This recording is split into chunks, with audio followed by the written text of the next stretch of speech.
ఏమ్మా బాగున్నావా? అన్నయ్య గారు రాకరాకొచ్చారు. దేనికైనా టైం రావాలమ్మా. ఆ టైం వచ్చేసింది, వచ్చేసాను. కాఫీ తీసుకొస్తాను. ఓకే.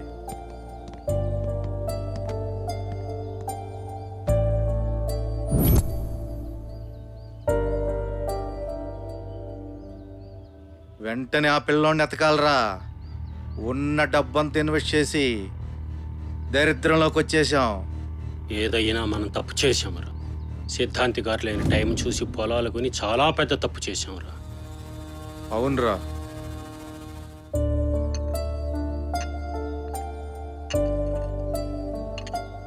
నగరం మొత్తం జల్లెడ పడదాం. కాకపోతే కొంచెం లేట్ అవుతుంది. అంతేలేరా. సరే ఇంక బయలుదేరనా? దించుతా పదరా.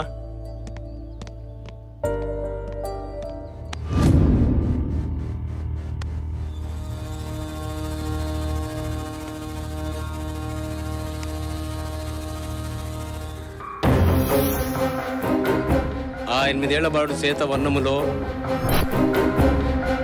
కుడి కంటి నొసటిపై పుట్టుమచ్చతో ఉన్న పిల్లవాణ్ణి అమ్మవారికి బలి అర్పణ చెయ్యాలి.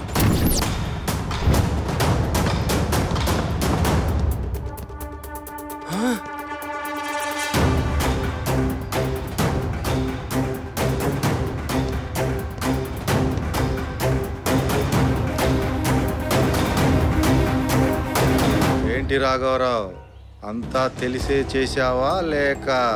వాడు నా కొడుకురా. పెట్టింది 100 కోట్లురా. వాటికన్నా ఎక్కువ. నా వారసుడురా. నా మనసు ఒప్పుకోక చెప్పలేదు. కావాలంటే నా పెట్టుబడిని వదిలేస్తాను. ఈ విషయంలో నన్ను ఇబ్బంది పెట్టకు.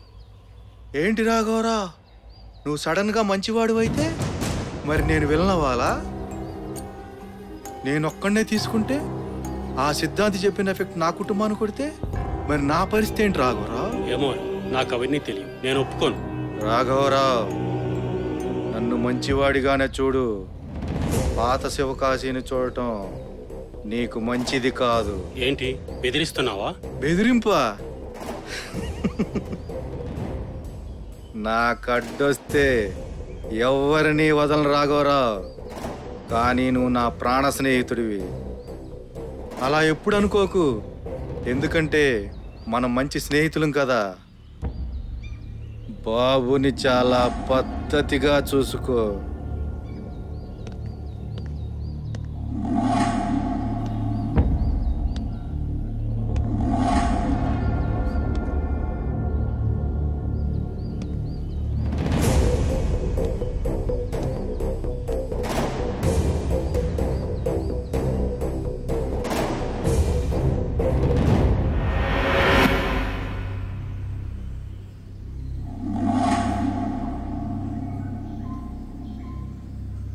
కాలంతో పాటు మనుషులు మారుతున్నారు.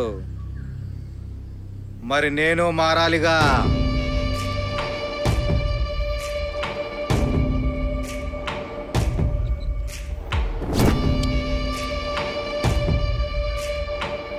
పాత శివకాశిని ఆ రాఘవరావు చూపించాలి.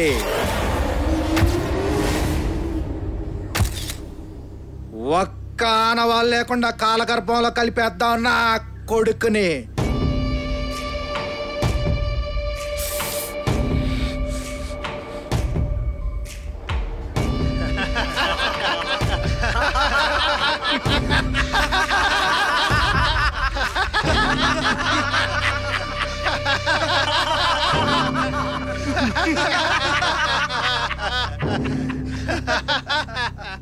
శివకాశి మీద అనుమానం రాకుండా హత్యకు ప్లాన్ చేశాడు.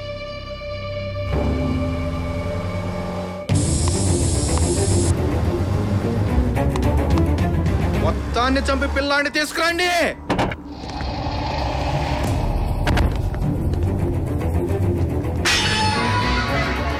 ఇదంతా శివకాశియే దగ్గరుండి చేయించాడు.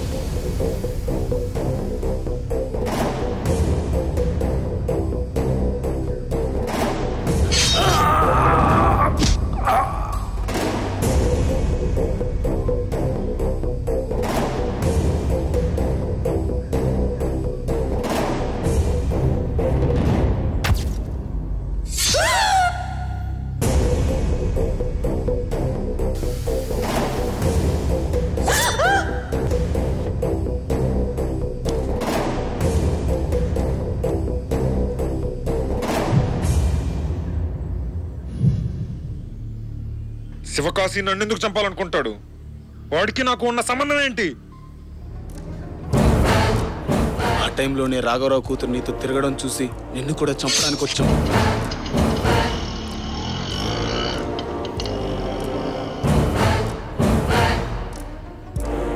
మరి బాబు ఎక్కడున్నాడు? శివకాశి దగ్గర. రేపు బలివ్వబోతున్నాడు. నేను బలిపట్టం చూడలేదు కదా, నీతోనే మొదలు పెడతాను నా కొడక.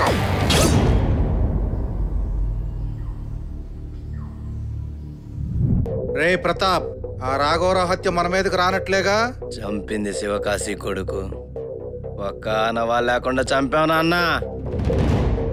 ప్రతాప్ అంటే శివకాశి, శివకాశి అంటే ప్రతాప్.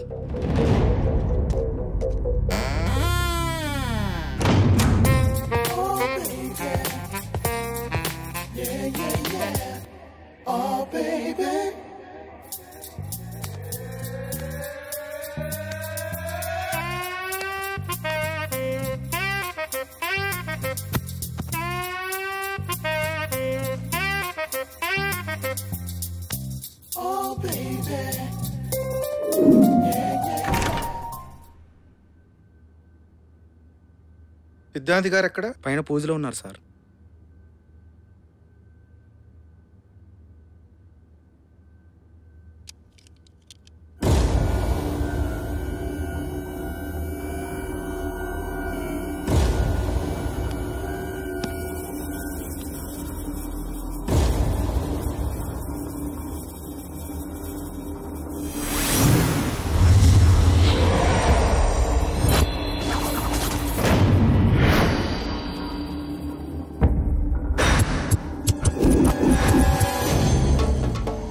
రెండు రోజుల క్రితం ఆత్మ సంచరించిన స్థానం నుంచి వచ్చావు. వెళ్ళి కాళ్ళు కడుక్కో.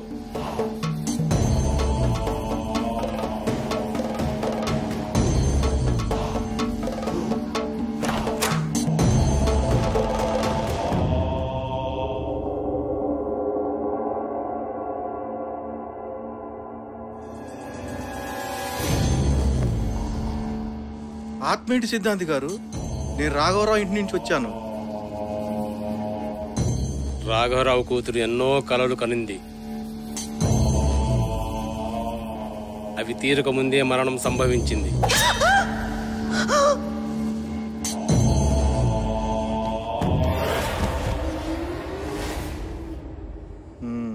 భయపడకు, ఆ ఆత్మ ఇప్పుడు ఇక్కడ లేదు, పరమాత్మునిలో కలిసిపోయింది. ఆమెలోని మనోవేదన చెప్పగలదే కాని ఆమె ఇతరులకు ఎటువంటి హాని చేయలేదు.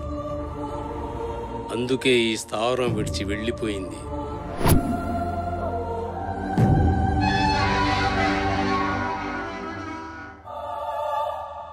బ్రతికించారు, అయినా ఆత్మలున్నాయి సిద్ధాంతి గారు. ఆమె జననం రోజే మరణం సంభవించింది. కొన్ని ఘడియల్లో సంభవించే మరణాలకు మాత్రమే ఆత్మలయ శక్తి ఉంటుంది. అవి ఏమీ చేయలేవు. నువ్వు వెళ్ళి రేపటి సిద్ధం చెయ్యి. ఇంకెవ్వరూ మనల్ని ఆపలేరు.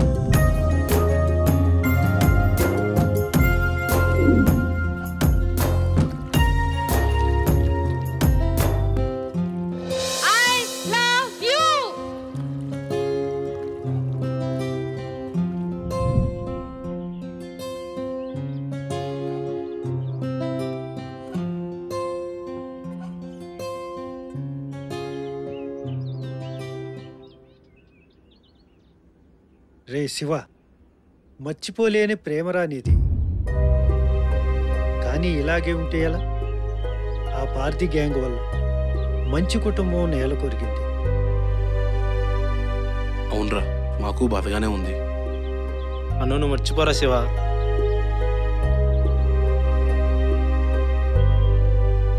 మర్చిపోతారా? కానీ ఎలా? తను చనిపోలేదు, చంపబడింది.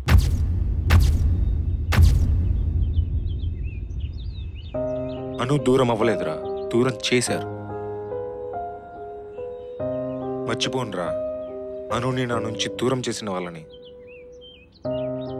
చంపే వరకు మర్చిపోను.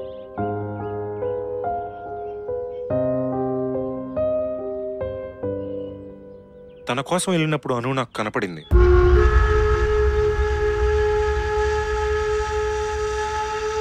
ఏదో చెప్పాలనే తన చూపులు నా వైపు చూశాయి.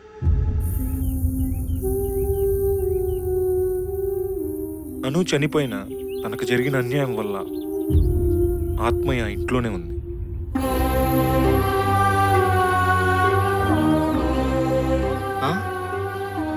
అవునా? ఆత్మేంట్రా?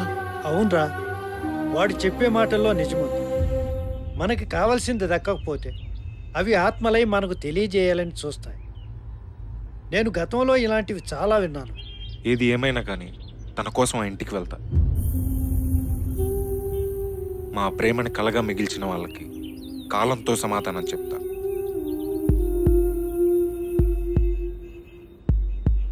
పొద్దున కల్లా తప్పించుకొని వెళ్ళిపోయారు. అను లేదు బాబాయ్.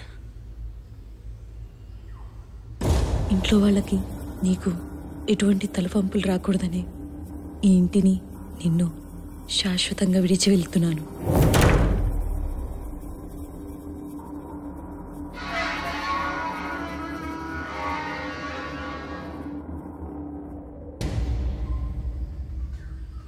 సారీ శివ. నాతో రండి. నేను ఎంక్వైరీ చేసి బాగా గమనించిన ఈ 3 విషయాలు. నాకు కత్తిపోటు దిగి 5 రోజులు గడిచిన అను నన్ను చూడటానికి రాలేదు. ఎందుకంటే నాకు కత్తిపోటు దించిన రోజే అనుని వాళ్ళ ఇంట్లో వాళ్ళని చంపేశారు.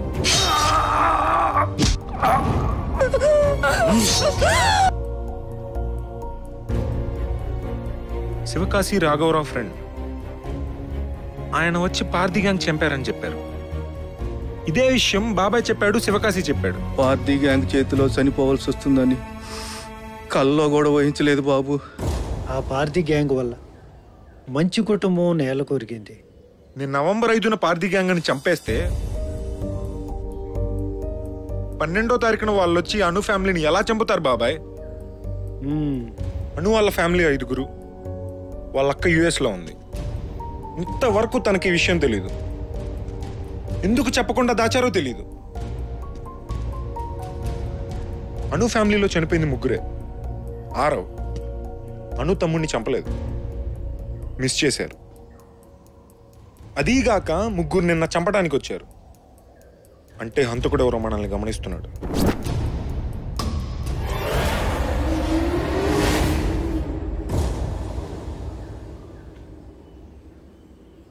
వాడెవడో మన చుట్టుపక్కలే ఉన్నాడు.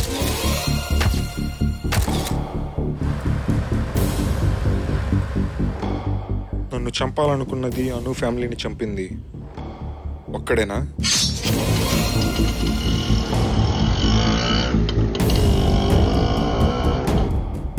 బాబుని మిస్ చేశారు.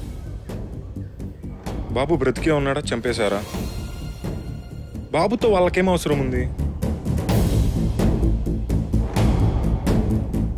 అంతా పార్టీ గ్యాంగే చేశారని నమ్మించారు.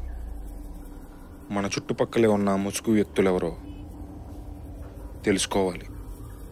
అమ్మో, ఇంత కథ ఉందా? మరి ఎలా కనిపెట్టేది? అన్నిటికీ ఆ దేవుడే ఉన్నాడు. వాళ్ళు మాత్రం నా చేతిలో నుంచి తప్పించుకోలేరు. నా నరాల్లో మరుగుతున్న రక్తం వాళ్ళ కోసం ఎదురు చూస్తుంది.